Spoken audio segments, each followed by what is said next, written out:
네, 은혜로운 섹터 장은희입니다. 올 들어서 가장 높은 상승세를 보였던 쪽은 로봇이라고 볼 수가 있겠죠. 그런데 오늘 또 정규장에서 추가 강세 이어가고 있습니다. 어떤 이야기였는지 자세하게 살펴보도록 할게요. SK그룹이 SK텔레콤을 주축으로 해서 AI 로봇 사업 본격화 발표를 했습니다. 지난 1월에 판교에 위치하고 있었던 AI 로봇 연구 조직을 본사 사업부로 이전을 했습니다.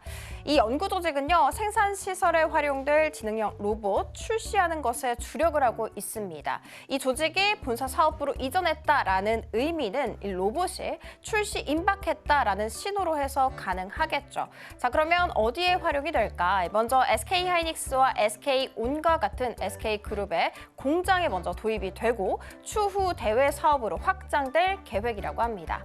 자, 그리고 SK텔레콤 대표는 최태원 회장의 AI 특명에 발 맞춰서 휴머노이드 로봇과 관련한 신규 프로젝트 기획을 주문을 했고요. 그리고 본격적으로 사업을 좀 추진하기 위해서 TF팀 역시도 꾸리는 방안 고려 중이라고 합니다.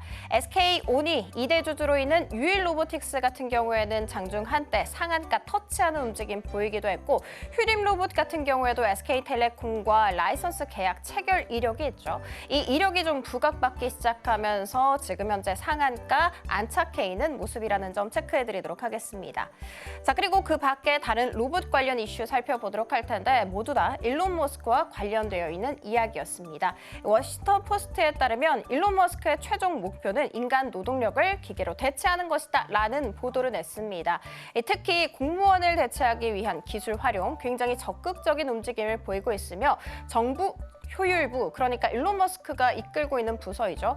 이 부서의 직원들이 교육부 재정 데이터를 분석하고 필수적이지 않은 계약을 취소하기 위해서 AI 사용하고 있다고 합니다.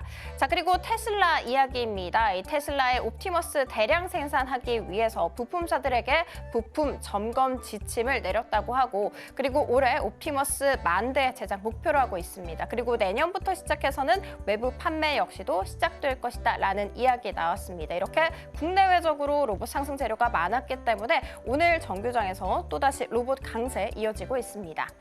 자, 그리고 두 번째 이야기는 올릭스입니다. 오늘 장의 주인공이라고 봐도 좋을 것 같은데 전 거래일에 18% 넘는 급등세를 보였고 시간 외에서도 상한가, 그리고 정규장에서도 상한가 직행했습니다. 개장과 동시에 상한가 직행했고요. 그리고 지금 현재도 풀리지 않은 말 그대로 점상의 모습 보여주고 있습니다. 자, 그러면 왜 이렇게 급등세를 보였는지 이유 살펴봐야 될 텐데 일단 글로벌 제약사 일라이릴리에게 기술 수출 소식이 전해졌기 때문이죠. 어떤 것을 기술 수출했나 살펴보자면 대사이사 지방간염, 그러니까 메쉬이죠. 이 메쉬 치료제 후보 물질을 기술 수출했다고 합니다. 여기에서 메쉬라는 질병은요, 술을 먹지 않았음에도 불구하고 지방간이 발생해서 이어진 대사 질환을 의미합니다. 비만을 포함해서 만성 대사 질환이 그 주요 원인으로 꼽히고 있는 질환이 바로 대사이사 지방간염 메쉬라고 보시면 됩니다. 자, 그러면 후보 물질에 대해서 이야기를 나눠봐야 할 텐데 이 후보 물질은 리보핵산 간섭 기술을 기반으로 하고 있고 유전자 활동을 억제를 시킵니다. 이것을 억제를 하게 된다면 체지방이 줄어들고요. 그리고 비만으로 생기는 지방간도 개선시켜줄 수 있다고 합니다. 이 물질에 대한 독점적 권리를 일라이릴리에게 이전키로 했습니다. 그리고 현재 진행 중인 임상 1상 같은 경우에는 현재 맡고 있는 이 올릭스가 다 완료를 하되 그 이후부터는 일라이릴리가 연구 개발하고 상업화할 계획이라고 합니다. 자, 그러면 우리는 돈 이야기를 해봐야겠죠. 선급금과 마일스톤을 포함한 총 계약 금액은 6억 3천만 달러입니다. 하나로 따졌을 때 9,100억 원을 넘어가는 거의 1조 원 가까운 정말 큰 딜이라고 볼 수가 있습니다. 증권가에서는 이 올릭스 입장에서 이번 계약이 첫 빅파마와 맺는 가장 큰 딜이라고 보면서 굉장히 큰 의미를 갖고 있다라고 이야기를 했고요.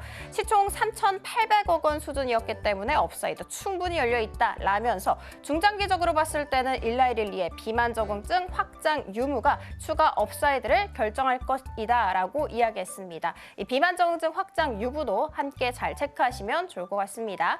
자, 그리고 국내 테마 탑3 살펴보도록 하겠습니다. 엔터와 음원, 음반입니다. 트럼프 관세 부과 본격화되고 있죠. 이런 상황 속에서 좀 관세 부과되기 어려운 업종이 바로 엔터, 음원, 음반으로 꼽히고 있습니다. 뿐만이 아니라 오는 6월에 BTS가 복귀를 할 예정, 그리고 하반기부터는 블랙핑크가 월드 투어 콘서트가 또 열린다고 합니다. 이 같은 소식 속에 SM 같은 경우에는 10% 넘는 상승세, 하이브 같은 경우에도 5% 가깝게 슈팅 나오기도 했고요. 그리고 디어이 역시도 12% 강한 상승세 나오면서 52주 최고가를 기록하기도 했습니다. 자, 그리고 철강 살펴보도록 하겠습니다. 트럼프가 현재 시각 10일 철강 알루미늄 관세 부과 발표할 것이다라는 이런 예정 이야기가 있었죠. 어느 철강이든 25% 관세 부과한다고 합니다. 대한제강 같은 경우에는 5% 넘는 내림세를 보이기도 했고요. 동국제강과 현대제철 나란히 3% 넘게 약세를 그리기도 했습니다. 자, 그리고 마지막은 전기차와 2차 전지입니다. 이 테슬라의 1월 중국향 판매량이 전년 동기 대비해서 11% 넘게 쪼그라들었다라는 소식 속에 주가가 3% 넘게 밀려나기도 했죠. 수소 트럭 제조사 니콜라 같은 경우에는 법원에 파산 보호 신청 예정이라는 소식 속에 주가가 41% 넘게 폭락하기도 했습니다. 이와 같은 이야기 속에 오늘 삼성 SDI 같은 경우에는 52주 최저가를 기록하면서 4% 넘는 내림세를 보이기도 했고요.